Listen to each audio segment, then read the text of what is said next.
ब्रह्म। नमस्कार मित्रों, हमारे वैदिक परिवार में आपका स्वागत है।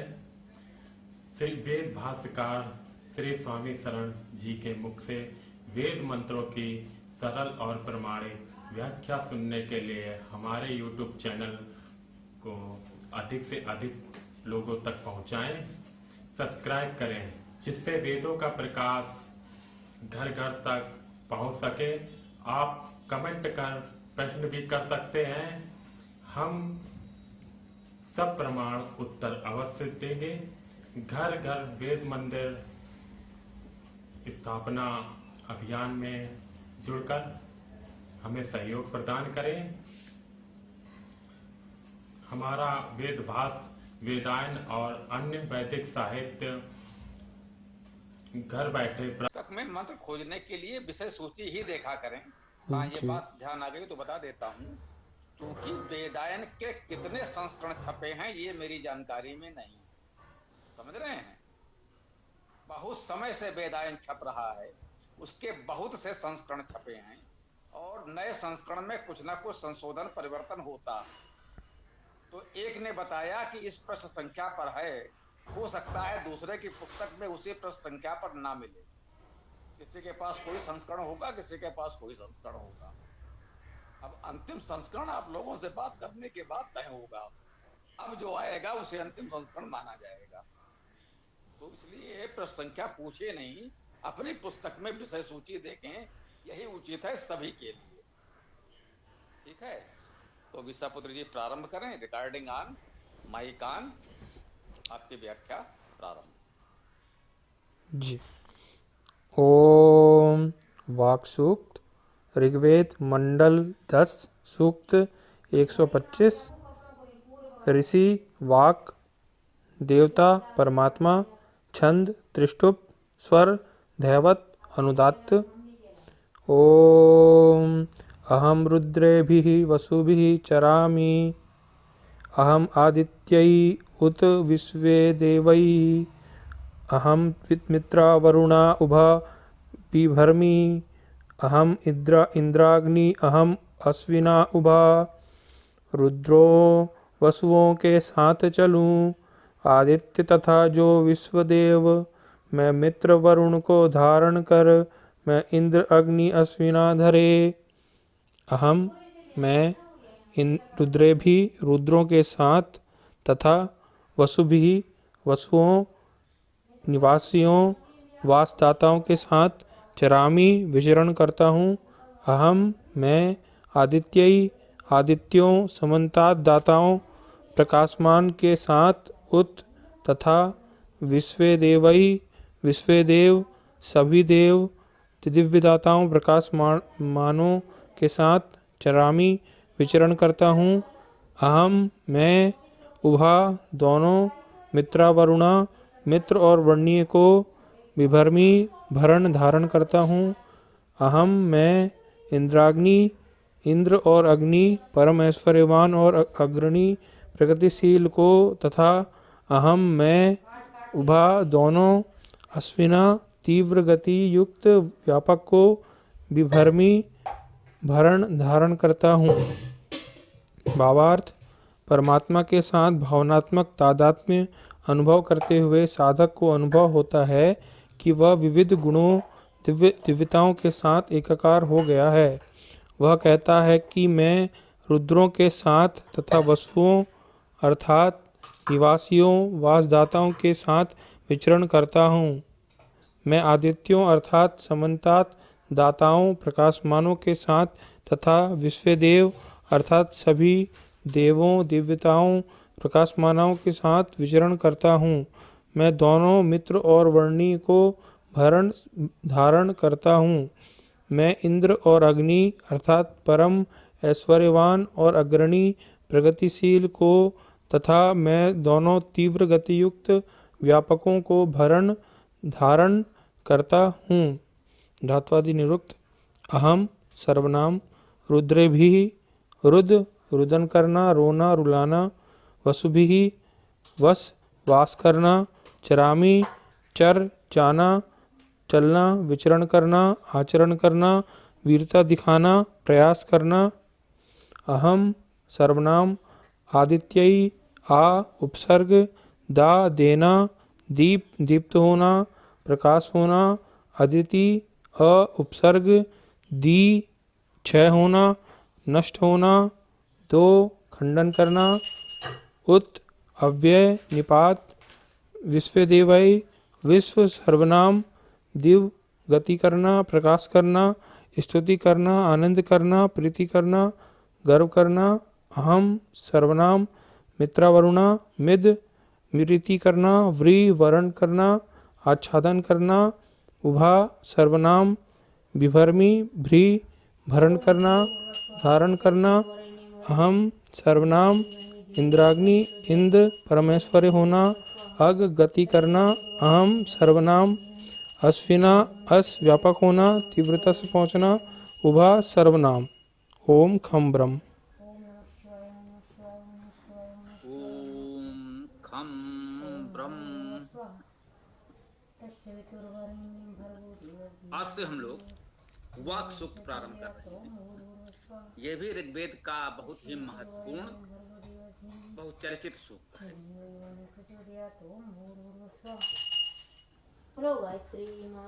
जैसा कि भी आपने पढ़ा, ऋषि वाक देवता परमात्मा है। छंद त्रिष्टुप स्वर धैवत अनुदात। तो भी हम लोग स्वरों पर तो विशेष ध्यान नहीं दे रहे हैं, शेष बातों को पूरी तरह समझने का प्रयास कर रहे हैं। स्वरों की चर्चा हम लोग कर चुके हैं, वो विषय आपको बता चुके हैं। प्रत्येक मंत्र को उसके साथ बहुत अधिक व्याख्या नहीं की जा रही। ऋषि वाक है। वाक का अर्थ क्या है आप सब जानते हैं। वाक अर्थात वाणी बोलते हैं। वचन धातु से ही वचन बनता है, वाक बनता है। चाका का हो गया, इसे बताया। ऋचा ऋच धातु से ऋक हो गया, ऋक भी हो जाता है।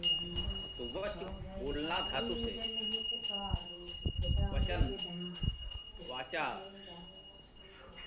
वाक शब्द बनते हैं। वाक्य भी इसी से बना है। वाक और या प्रत्यय और आ गया तो वाक्य हो गया, हम सब जानते हैं, परिचित हैं। तो ऋषि वाक है। वाक अर्थात वाणी। इस मंत्र का ऋषि वाक। इस मंत्र को समझने के लिए, कहने के लिए, अनुभव करने के लिए हमें वाक होना पड़ेगा, वाणी होना पड़ेगा। हमारे शब्दों में, वाणी में, वचन में एक भाव, एक सामर्थ्य, एक शक्ति होनी चाहिए। थोड़ा सा स्पष्ट करें, ऋषि क्या है। प्रारंभिक कक्षाओं में हम लोगों ने विस्तार से चर्चा की है। उसमें विद्वानों के जो विविध विचार हैं, सबकी चर्चा की गई है। उसे नवीन साथी भी देख सकते हैं। सब यह लेख आपके पास सुरक्षित हैं। स्वामी जी क्षम्यताम। स्वामी जी कौन सा दशम मंडल का कौन सा सूक्त है और कौन सा मंत्र है ये? वाक सूक्त ऋग्वेद मंडल 10 सूक्त 125। ठीक जी स्वामी जी। वाक सूक्त ऋग्वेद मंडल 10 सूक्त 125 और उसका प्रथम मंत्र ने कहा आज से ये सूक्त हम लोग प्रारंभ कर रहे हैं, तो उसका ये प्रथम मंत्र है, उसकी चर्चा हम लोग करेंगे। तो इसका ऋषि वाक है अर्थात वाणी है। इसमें हमारी वाणी भावमयी, शक्तिशाली, प्रभावशाली हो। कैसे हो? स्वाभाविक है, अध्यात्म से हो, उस प्रभु के साथ जुड़कर हो। जो वेदवाणी है उसे हम आत्मसात कर लें, अपना लें, हमारा जीवन वेदमय हो जाए। ये प्रभु की वाणी, वेद वाणी आत्मसात हो जाए तो हम ऋषि हो सकते हैं। बहुत से विद्वानों का ये मत है और हम भी उससे सहमत हैं। जो हम ऋषि का नाम लिखते हैं यह केवल कोई व्यक्ति नहीं है, क्योंकि वेद तो बहुत पहले से हैं, शेष सभी व्यक्ति बाद में हुए हैं। ये भी सत्य है, ये भी एक हमारी आस्था मान्यता ही कह लें। कितना सत्य है भले ही बहुत प्रत्यक्ष हम न कह सकें, लेकिन जो हमारी आस्था मान्यता है कि सृष्टि आदि से वेद है, और जिन भी ऋषियों के नाम हम देखते हैं वो स्वाभाविक है कुछ समय पश्चात ही हुए। इन 4 ऋषियों को 4 वेद प्रारंभ में प्राप्त हुए, या ब्रह्मा जी जिनके पास 4 वेद थे, 4 ऋषियों से ब्रह्मा जी को प्राप्त हुआ, या ब्रह्मा जी से 4 ऋषियों को प्राप्त हुआ। हमने कहा कि इन सब बातों पर बहुत अधिक हमें जड़ नहीं होना है, बहुत कट्टर नहीं होना है। विद्वानों के विचार हैं, सबका स्वागत है, परंतु ये निश्चित है कि उसके पश्चात ये अन्य ऋषि जो भी हमें मिलते हैं वो होंगे। तो हम लोगों ने ये माना है कि जो ऋषि है उसका शाब्दिक अर्थ देखें, वो भाव होना चाहिए। इस सूक्त का ऋषि वाक है, तो जो परमेश्वर का शब्द स्वरूप ये वेद है, ये हमारे जीवन में आ जाना चाहिए। हमारी वाणी में सत्य होना चाहिए, अध्यात्म होना चाहिए, बुद्धि विचेतन से ओतप्रोत हमारी वाणी हो। वाक की प्रधानता है, हमारी वाणी कम से कम उस स्तर पर आए, तब हम इस सूक्त के मूल भाव को, तत्व को समझ सकेंगे। अभी हम सूक्त की बात कर रहे हैं, मंत्र पढ़ेंगे, क्योंकि ये पूरे सूक्त के लिए ऋषि देवता आदि एक से होते हैं। सामान्यता नियम नहीं है, लेकिन सामान्यता होती है। आइसक्रीम खा लो। कभी कभी एक सूक्त में कुछ अन्य ऋषि छंद देवता के मंत्र भी हो जाते हैं। तो प्रमुख सूक्तों में हमने देखा है कि ऋषि देवता छंद समान। ये वाक ऋषि है, वाणी की प्रधानता है, हमारे जीवन में होनी चाहिए, क्योंकि ऋषि तो हम ही हैं, वेद को पढ़ रहे हैं। तो वो ऋषि का गुण वो हम में होना चाहिए, वेद की अध्येता में होना चाहिए। वो जितना अधिक प्रखर होगा वो गुण, उतना ही वो मंत्र हम आत्मसात कर सकेंगे, वो मंत्र हमारे लिए उतना ही अपना बन सकेगा, प्रभावशाली बन सकेगा। ये भावना ऋषि के संदर्भ में बहुत से विद्वानों की है, हम भी मानते हैं। जैसे किसी मंत्र का ऋषि विश्वामित्र है, उदाहरण के लिए हम कहते हैं, तो इसका अर्थ है कि विश्व मैत्री की भावना के साथ ही उस मंत्र को पढ़ें।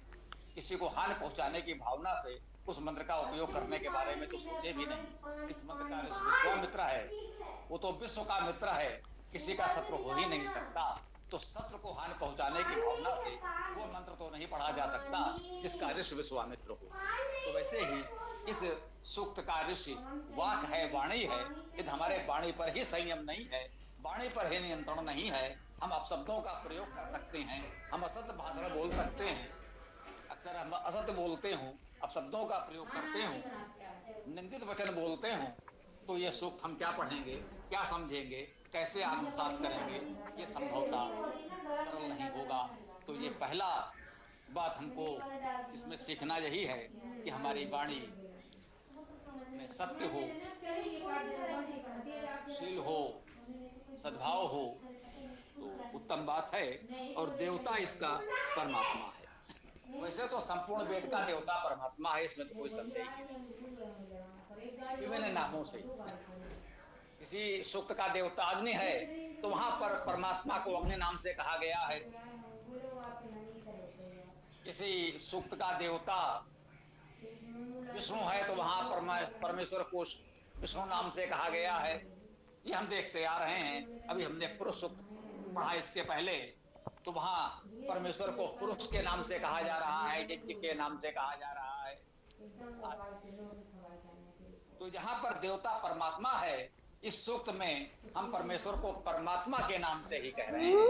परमात्मा का अर्थ जो परमात्मा है, हम अपने भीतर एक आत्मा, एक आत्म चेतना का अनुभव करते हैं, जिससे हम सजीव हैं, सचेतन हैं, और वो परमात्मा है, परमात्मा है।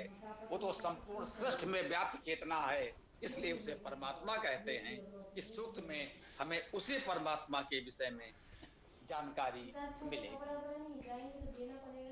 मंत्र का, सूक्त का जो देवता होता है, उसका अर्थ यही होता है कि उसका वर्ण विषय क्या है, किस विषय में उस सूक्त में बताया गया है वही उस सूक्त का देवता होता है।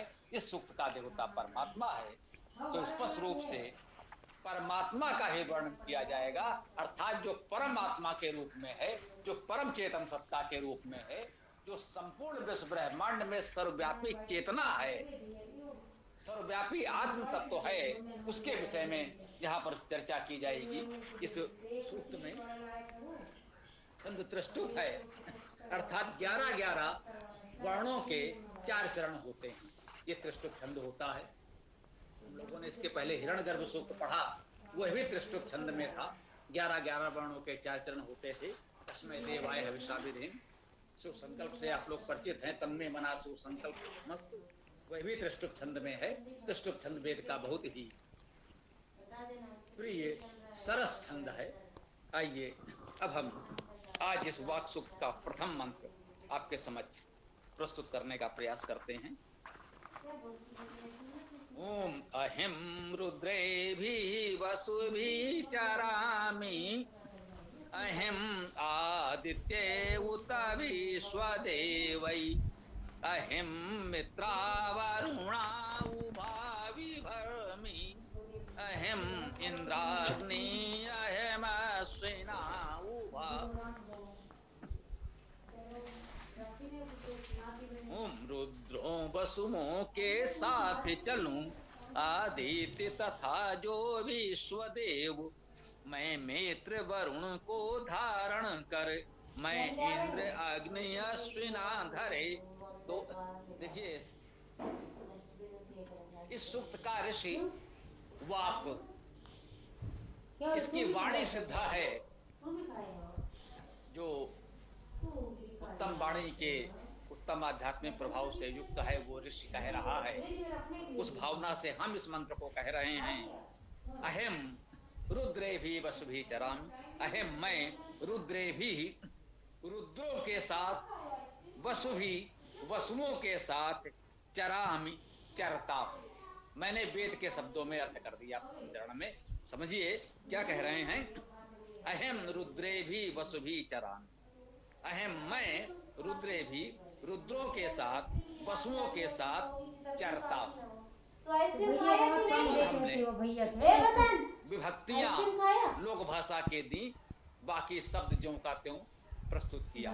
ये अर्थ करने का समुचित तरीका है, निष्पक्ष अर्थ। अपनी ओर से कुछ जोड़ा नहीं, अपनी ओर से कुछ छोड़ा नहीं। न वेद का कोई शब्द, मंत्र का कोई शब्द छोड़ा नहीं और अपनी ओर से कोई भी शब्द जोड़ा नहीं।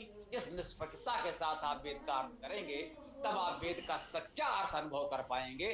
तभी आपको वास्तव में वेद का वेदत्व समझ में आएगा, उसका वास्तविक आध्यात्मिक आनंद मिल पाएगा। जो लोग अर्थ करते समय देखा होगा, अधिकांशता ये होता है, दुर्भाग्य है वेद का कि पिछले शताब्दियों में यही होता आया। मंत्र से अधिक अपनी बात उसमें जोड़ दी जाती है और पाठक को समझ में ही नहीं आता कि इसमें मंत्र के शब्दों का अर्थ कितना है और कितना अर्थ करने वाले ने अपनी ओर से जोड़ दिया। तो हम लोग जो अर्थ कर रहे हैं, एक एक शब्द का धातु प्रामाणिक अर्थ करते हैं, अपनी ओर से कोई शब्द जोड़ते नहीं और मंत्र का कोई शब्द छोड़ते नहीं। आइए देखते हैं। अहम मैं रुद्रेभिः, कहा रुद्रों के साथ। तो ये रुद्र क्या है? रुद्र धातु है रुदन करना, रुदन करने वालों के साथ। मैं रुदन करने वालों के साथ और रुदन कराने वालों के साथ। जो रुद्र है वो रुद्र से रौद्र भी हो जाता है। जो रुदन करता है वो रुदन करा भी सकता है। अपने बच्चे के दुख से एक माँ विवल होकर रोने लगती है और जब उसको लगता है कि उस बच्चे के साथ किसी ने अन्याय किया है, अत्याचार किया है, तो वो माँ रणचंडी बन जाती है। ऐसे आतिताई को रुला भी देती है। वह परमेश्वर रुद्र है, हमारे दुख से रोता है, कहने में हमें कोई संकोच नहीं होना चाहिए। हम उसके बच्चे ही सही, यूं ही मान लें सनो बंधुर जनिता स विधाता, वह हमारा भाई है, हमको उत्पन्न करने वाला पिता है, माता है, सब कुछ वही है। हम पर दुख होगा, हमें कष्ट होगा तो वो रुदन करेगा। हम कुछ भूल चूक करेंगे, हम पथभ्रष्ट हो जाएंगे, उसके बताए हुए मार्ग से विचलित हो जाएंगे, तो भी उसको रोना आएगा। वही रुद्र है, अवश्य रोएगा। और यदि हम उसके बताए हुए मार्ग पर चल रहे हैं, यदि हम सही दिशा में चल रहे हैं, कोई हमारे ऊपर अत्याचार करेगा, कोई हमें रुलाना चाहेगा, तो हमें विश्वास रखना चाहिए वो परमेश्वर उसे भी रुलाएगा। ये उसकी न्याय व्यवस्था कह लीजिए या अपनों से अपनों का प्रेम कह लीजिए। न्याय तो नहीं करेगा किसी के साथ, जैसा कि अभी हमने कहा कि हम चाहें, हमारे चाहने से हमारे किसी को हमने शत्रु मान रखा है और उसका हित हो जाए, तो इस भाव से प्रार्थना हमें ईश्वर से नहीं करनी चाहिए। वेद ये नहीं सिखाता। यदि हमारे साथ अन्याय हो रहा है तो वो हमें न्याय देगा, अन्याय करने वाले को रोकेगा, हमें भी अन्याय करने नहीं देगा। यही अपनापन है। कोई भी माता पिता नहीं चाहते कि हमारा बच्चा अन्याय करे, अत्याचार करे, अपराध करे। कोई भी चाहेगा क्या मेरा बच्चा अपराधी बने? वो भी नहीं चाहता कि हम अपराधी बने। हम उसके बताए हुए मार्ग पर चलें तो वो रुद्र है, हमारे कष्ट में रोएगा और हमें कष्ट देने वालों को रुलाएगा। अहम रुद्रे भी, मैं रुद्रों के साथ जरान चलता, विचरण करता। वसु भी, वसुओं के साथ। वस धातु है वसुओं में, वसुभी में, वस में वस धातु है वसना। हमने कहा वसना, आवास, निवास करना, यही तो वस धातु है वसना। आवास करना, निवास करना, ये वसना है। हम आवास बनाते हैं ये वस धातु से, और इसी वस धातु से वसन, वस्त्र बनता है जो हम पहनते हैं, धारण करते हैं। ये भी तो हमारे बसने में उपयोगी है। तो बसने के लिए हमें एक आवास चाहिए, निवास चाहिए, और हमें वस्त्र भी चाहिए, भोजन चाहिए, तो उसके लिए वासन भी चाहिए, अर्थात बर्तन भी चाहिए। इसी वस धातु से आपने देखा निवास, आवास, वास, वसन, वासन, हमारे बसने के लिए जो भी आवश्यकताएं हैं सब इसी वस धातु से बनते हैं। वेद का अर्थ ऐसे करना होगा तब उसका सही अर्थ मिलेगा। तो कह रहे हैं मैं रुद्रों के साथ और वसुओं के साथ, जो निवासी हैं इस संसार में, जो भी हैं, हमारे अपने निकट हैं, पड़ोसी हैं, वो पहले, उनके साथ हमको रहना चाहिए, उनके सुख दुख में साथ देना चाहिए। जो वासदाता हैं उनके साथ रहना चाहिए, मिलजुल कर समाज में सबके लिए आवास, वस्त्र की व्यवस्था करनी चाहिए। चरामि, चरता हूं, जो मैंने कहा चर धातु है। चर धातु का क्या अर्थ हुआ? चलना, विचरण करना, या चर से, चल धातु से चलना कहते हैं, तो चर धातु से चरना भी कह सकते हैं। स्पष्ट है। तो चर धातु का अर्थ चलना ही है। रलयो अभेदा सूत्र है संस्कृत व्याकरण में। रा और ला में अभेद है। रा के स्थान पर ला और ला के स्थान पर रा भी हो सकता है। इस रूप में भी चर धातु और चल धातु कह सकते हैं। संभवतः मूलतः एक ही धातु रही हो, दो रूपों में प्रयुक्त होने लगी। चर धातु भी है और चल धातु भी है, दोनों का अर्थ एक ही है। रलयो अभेदा, रा और ला में अभेद है, अंतर नहीं माना जाता।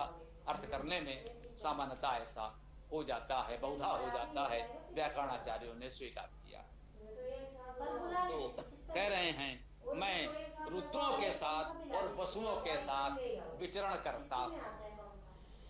कुछ लोगों ने कल्पना की है कि ये वाक्य कोई महिला ऋषि है, उन्होंने कहा विचरण करती, इस प्रकार के अर्थ लोगों ने किए। अब वेद में तो करता हूं और करती हूं का भेद होता ही नहीं। जो चाहे अपने प्रकार से पढ़ ले, जिसकी इच्छा हो वो कहे विचरण करती हूं, जिसकी इच्छा हो वो कहे विचरण करता हूं। इसे आप अपने अनुसार कर सकते हैं, क्योंकि वेद में ये लिंग भेद तो है, ये लिंग भेद से परे है। ईश्वर के सृष्टि में सबके लिए सब कुछ है, यहाँ ये भेदभाव क्यों किया जाएगा? तो अहम रुद्रे भी वसु भी चरामी, मैं रुद्रों और वसुओं के साथ विचरण करता हूँ। अहम आदित्य उत विश्वदेव, मैं आदित्य, आदित्यों के साथ। आदित्य क्या है? आदित्य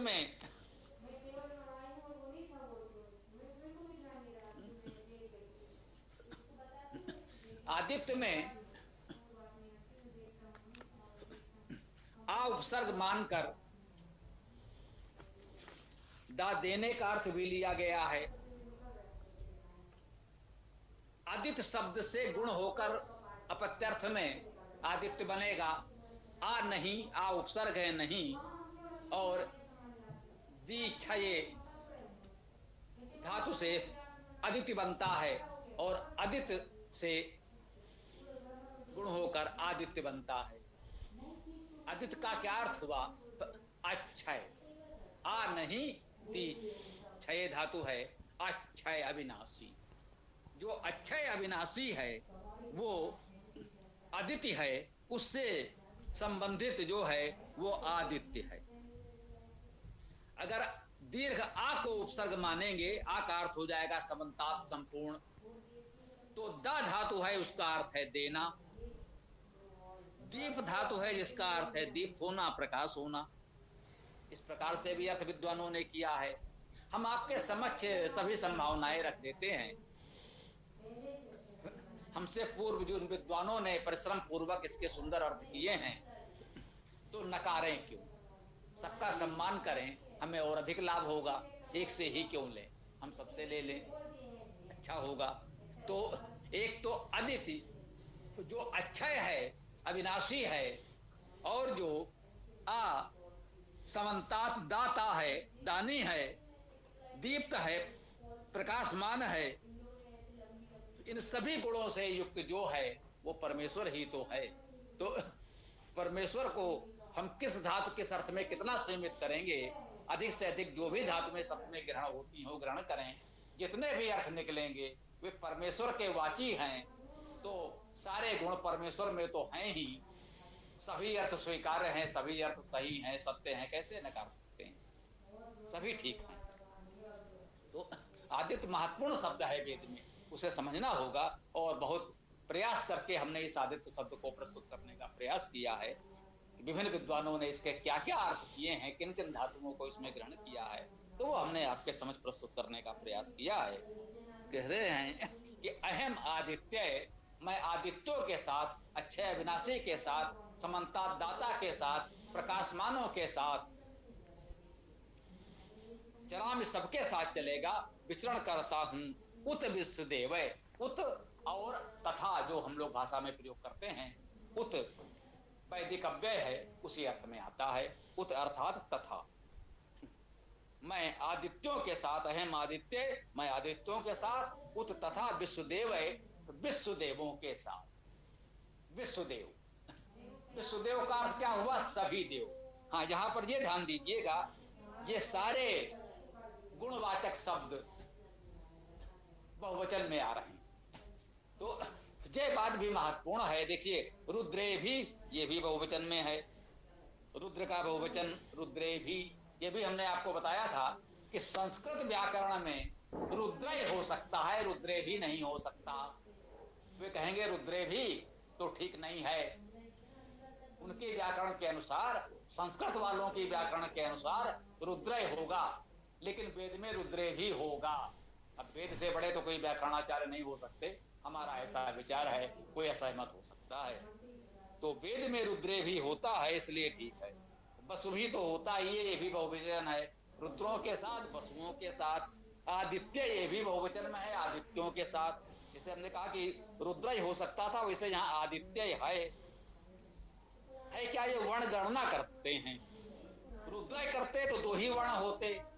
अब 11 वर्ण का हमें चरण पूरा करना है, रुद्रे भी में 3 देने से ठीक हो सकता है। यहाँ आदित्य लिखा, 3 वर्ण यहाँ आदित्य में हो ही गए। अहम वसुभी, अहम रुद्रे भी वसुभी चरामि, अहम आदित्य उत विश्वदेव। मैं आदित्यों के साथ तथा विश्वदेवों के साथ। आदित्य हमने अब आपको बताया, विश्व का अर्थ है सभी, सर्वनाम है, अव्यय के रूप में यहां उपयोग हो गया है, होता है। उपसर्ग कह लीजिए तो भी होता है। वेद में हमने आपको बताया है उपसर्ग अव्यय कोई भेद नहीं है, सर्वनाम तक उस रूप में उपयोग हो गया, या आप कहें संधि हो गई। अमूमन सर्वनाम की संधि नहीं होती, लेकिन यहाँ सब कुछ होता है। विश्व का तो होता ही है। विश्वदेव सभी देवों के साथ, तो विश्वदेव का एक अर्थ तो हुआ सभी देवों के साथ, और विश्व सभी दिव्यताओं के साथ, दिव्य गुणों के साथ हम ऐसा भी कह सकते हैं। तो हम आपको ये बता रहे थे सभी शब्द बहुवचन में आ रहे हैं। इसका अर्थ क्या हुआ?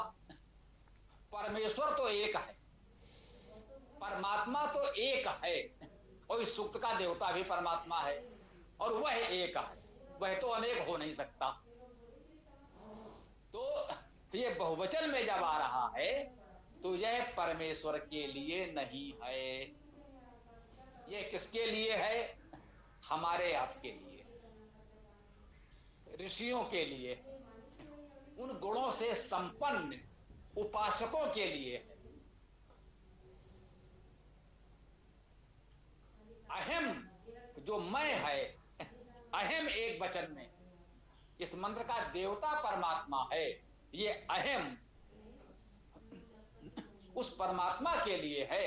वो परमात्मा कह रहा है कि मैं रुद्रों के साथ, वसुओं के साथ चलता हूं, मैं आदित्यों के साथ चलता हूं, मैं विश्व देवों सभी देवों के साथ चलता हूं। वो बता रहा है कि यदि आप लोग अपने अंदर इन गुणों को धारण करेंगे, अपने अंदर इन गुणों को आत्मसात करेंगे, तो मैं आपके साथ हूं। ये ईश्वर का, परमात्मा का आश्वासन आपको है, दिया जा रहा है, परमात्मा की ओर से आश्वस्त किया जा रहा है। एक वचन में अहम है, एक वचन में एकमात्र परमात्मा है, बहुवचन में तो हम आप हैं। ये भी अर्थ करने का एक सूत्र है, हमें ध्यान रखना चाहिए। ईश्वर की बात होगी तो एक वचन में होगी, जब बहुवचन होगा तो वो परमात्मा के लिए नहीं, हमारे आपके लिए, प्रकृति के लिए, सृष्टि के लिए होगा। तो सभी देवों के साथ, सभी दिव्य गुणों के साथ मैं विचरण करता हूं, वह परमेश्वर कह रहा है। यही मैंने कहा, उस परमेश्वर के लिए क्या नर और क्या नारी, क्या स्त्री, क्या पुरुष, वो तो लिंग भेद से परे है, वे सारे भेदों से परे है। तो इसीलिए मैंने कहा कि जैसा चाहे कह लें, मैं विचरण करता हूं या मैं विचरण करती हूं, उसके लिए तो सब सत्य है। अहम मित्रा वरुणा उभा विभरणी, वो कह रहा है अहम मैं मित्रा वरुणा, मित्र और वरुण को भी, उभा अर्थात दोनों को, विभरमी भरण पोषण करता हूं। जो मित्र और वरुण हैं, जो मित्र है, जैसा हमने कहा विश्वामित्र है, हमारे महान ऋषि हैं विश्वामित्र, जो सारे विश्व के मित्र हैं, सबके मित्र हैं, वो ऋषि होते हैं। तो परमेश्वर आपसे कह रहा है, परमात्मा कह रहा है, अहम मित्रा वरुणा उभा विभरणी, मैं मित्र और वरुण दोनों का भरण पोषण करता हूं। जो मित्र है और वरुण कौन है? वर्णी है, वर्ण करने योग्य है, वो वरुण है। व्रीवर्ण धातु है, मित्र स्नेहने धातु है, उससे मित्र शब्द बन गया, मित्र धातु से मित्र शब्द बन गया, और व्रीवर्ण धातु से वरुण शब्द बन गया। तो जो मित्र हैं, मित्रों का वर्ण करते हैं, सद्गुणों का वर्ण करते हैं, सच्चे लोगों का, सज्जनों का वर्ण करते हैं। परमात्मा कह रहा है मैं उनका भरण पोषण करता हूं, मैं उनको धारण करता हूं। आप अपना कर्तव्य कीजिए, मैं अपना कर्तव्य करता हूं, परमात्मा का आश्वासन है। आप अपना कर्म करें, आप अपने सत्य मार्ग पर चलें, शेष तो मुझे जो करना है करूंगा, परमेश्वर को तो जो करना है वो करेगा ही। अहम इंद्राग्नि, अहम मैं इंद्राग्नि, इंद्र और अग्नि, ये संधि है, समास है, इंद्र और अग्नि। इंद्र, हम लोगों ने पूरा इंद्र सूक्त पढ़ा था, वह भी इसी त्रिष्टुप छंद में था। सजना से इंद्रा, सजना से इंद्रा हम लोग पढ़ते थे। तो ये कहा गया है इंद्राग्नि, अग्नि सूक्त भी पढ़ चुके हैं। तो यदि परमेश्वर रे धातु से इंद्र शब्द बना, इंद्र का अर्थ हुआ परम ऐश्वर्यवान अर्थात परमेश्वर। एक वचन में इंद्र की बात होगी तो इंद्र शब्द का अर्थ परमेश्वर होगा। और जब इंद्र बहुत से हो जाएंगे तो फिर जैनेन्द्र, नरेंद्र, सुरेंद्र बहुत से हो जाएंगे।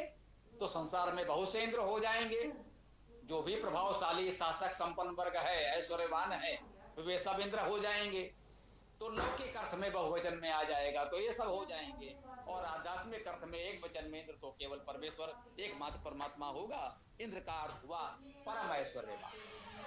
और अग्नि, आप जानते हैं अग्नि सूक्त सबसे पहले पढ़ा गया था। अग गतो धातु है चलना, आगे जाना, अग्रणी होना। इसी अग धातु से अग्रणी भी बनता है। इसी अग धातु से गतिशील, अग्गतो धातु से है तो प्रगतिशील भी बनता है। तो जो प्रगतिशील है, अग्रणी है, वो अग्नि है। जो परम ऐश्वर्यवान है वो इंद्र है। इंद्राग्नि परम ऐश्वर्यवान, अग्रणी, प्रगतिशील जो हैं, कहते अहम इंद्राग्नि। और अहम अश्विना उभा, अहम मैं, अश्विना उभा दोनों। अश्विना, तो अश्विना शब्द कैसे बनेगा? अश्विना शब्द को देखिए, आशु गति आप लोगों ने सुना होगा। कोई आशु कार्य करते हैं, शीघ्र कार्य करते हैं। तो जो शीघ्र कार्य करने वाले हैं वे अश्विना। अस धातु का अर्थ क्या हुआ? व्यापक होना, तीव्रता से पहुंचना। वैसे अस धातु का एक अर्थ भोजन करना, खाना भी होता है। कहते हैं असन, और वे अनशन पर हैं, अर्थात भोजन नहीं कर रहे हैं। अन असन, भोजन नहीं कर रहे हैं तो अनशन हो गया। असन और अनशन ये भी आ चुका है पुरुष सूक्त में। असन और अनशन, तो भोजन का अर्थ भी होता है। अश्विना, तो भोजन करने वाले भी कह लें, अर्थात सभी जीव प्राणी उसमें आ जाएंगे, कोई हानि नहीं है। सामान्यता यहाँ पर अर्थ व्यापक होना और तीव्रता से पहुंचना, दो अर्थ महत्वपूर्ण माने गए। इसी अर्थ से अश्व शब्द बना। घोटक, घोड़ा जो एक पशु है जो तीव्र गति में हमारा सहायक है, इसीलिए उसे हमने अश्व नाम दिया। ये अश्विना है, अर्थात जो व्यापक है, जो तीव्रगामी है, तीव्रता से कहीं पहुंच सकता है। तो वो गुण हमको बताए जा रहे हैं जो हमें अपने में धारण करना है। तब ईश्वर हमारे साथ होगा, परमात्मा हमारे साथ होगा। कि उन्होंने कहा कि मैं परम ऐश्वर्यवान और अग्रणी, प्रगतिशील, मैं अश्विना अर्थात व्यापक और तीव्रगामी, तीव्रता से पहुंचने वाला, उनको धारण करता हूं। विभर ये क्रिया साथ में आ जाएगी इन सभी के साथ। वह एक बार क्रिया आई, वो सब में आ गई। तो जो इंद्राग्नि हैं उनको भी विभर में भरण पोषण धारण करता हूं। जो अश्विना हैं उनको भी विभर में भरण पोषण धारण करता हूं।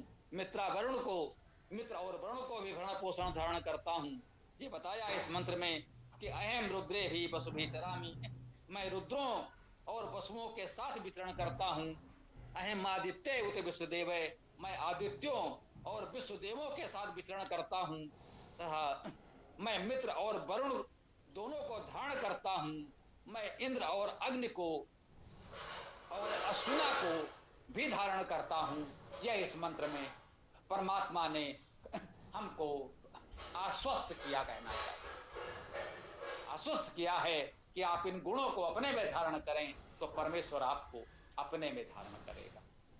ये वेद का पवित्र संदेश, इस वाक सूक्त का पहला मंत्र हम लोगों ने समझने का प्रयास किया। कल अगले मंत्र पर हम लोग चर्चा करेंगे। किसी का कोई प्रश्न हो, कोई बात हो, कहना चाहें तो आप कह सकते हैं। ओम खम ब्रह्म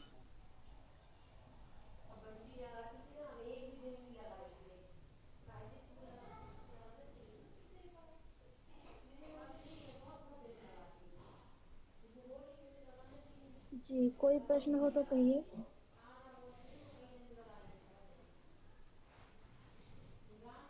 स्वामी जी, हाँ भाई, किसी को कुछ बोलना हो बोले, या फिर अपना आगे स्वामी जी, जिनको भी मैं ये पूछना चाह व्याख्या रहा आदि हूँ। करनी है, पाठ करना है, वो अपना करें, आगे बढ़ें।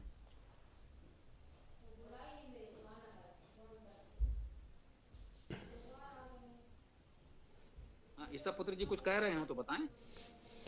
हाँ स्वामी जी, मैं ये पूछना चाह रहा हूँ कि वर्तमान में जो बहुत एक प्रकार से क्रांति सी हो गई है कि सब हिंदू मुस्लिम करते जा ईसा रहे हैं। पुत्र जी कुछ कह रहे थे क्या? मेरी आवाज़ आ रही है?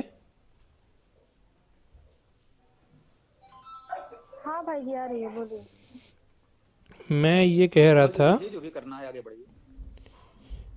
मैं ये कह रहा था कि वर्तमान में जो हिंदू मुस्लिम हो रहा है बहुत, तो इसमें इसमें भी क्या परमात्मा हिंदुओं की रक्षा करेगा या फिर मुस्लिमों मंत्र की? व्याख्या किसको करनी है, कोमल जी, सीताराम जी?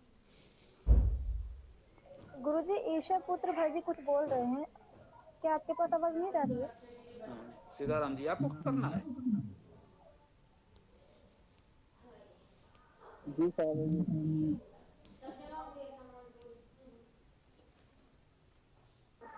जी गुरुजी, ईशा पुत्र भाई जी कुछ बोल रहे हैं। रहने दो, रहने देते देखिए आगे क्या करना है, अगर व्याख्या नहीं करनी है तो पाठ ही कर लें। जी गुरुजी, मेरी आवाज पहुंच पा रही है क्या आपके पास? जी, सभी की आवाज। ईसा पुत्र भैया जी, कल आप जो चर्चा कर रहे हैं वो कल ही कक्षा में, अतिरिक्त कक्षा में कर लेना, ठीक है? ठीक है भैया। क्या बात है, कुछ तकनीकी समस्या है, क्या है? कोई कुछ बोल नहीं रहा है तो क्या समापन किया जाए? ठीक है, कल कर लेंगे। किसी की बात कुछ भी सुनाई नहीं पड़ रही है, कोई कुछ बोल नहीं रहा है, तो क्या समापन किया जाए? समापन ही कर लें। हमारी बात किसी को सुनाई पड़ रही है? जी स्वामी जी, आपकी आवाज आ रही है। की समस्या है तो समापन ही कर दें फिर।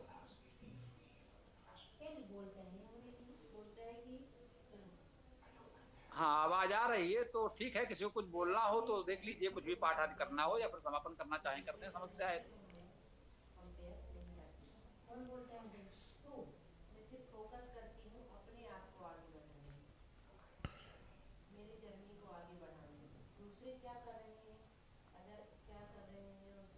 गुरुजी, आपको हमारी आवाज नहीं आ रही है क्या? जी, किसी की बात सुन नहीं पा रहे हैं हम, ये बात सही है। तो ऐसा करते हैं, आज का फिर समापन ही करते हैं। कल फिर प्रातःकालीन सत्र होगा ही कल। हाँ, कल प्रातः 11 बजे का विशेष सत्र होगा ही, तो उसी में और भी जो बात होगी कर ली जाएगी। तो फिलहाल समापन करें।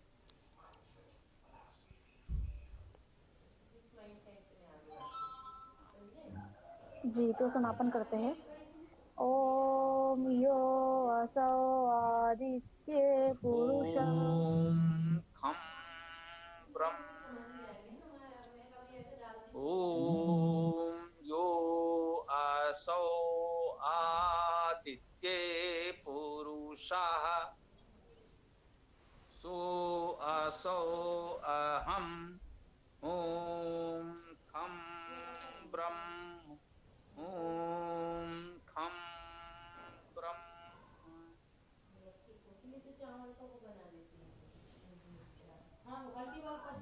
जी नमस्ते सभी। हेलो, हाँ करो भैया। चलो कोई बात नहीं। ओम यो असौ आदित्ये पुरुषः सो असौ अहम्। ओम खं ब्रह्म।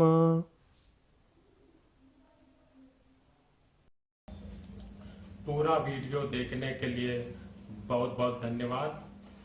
कमेंट में अपने विचार अवश्य दें।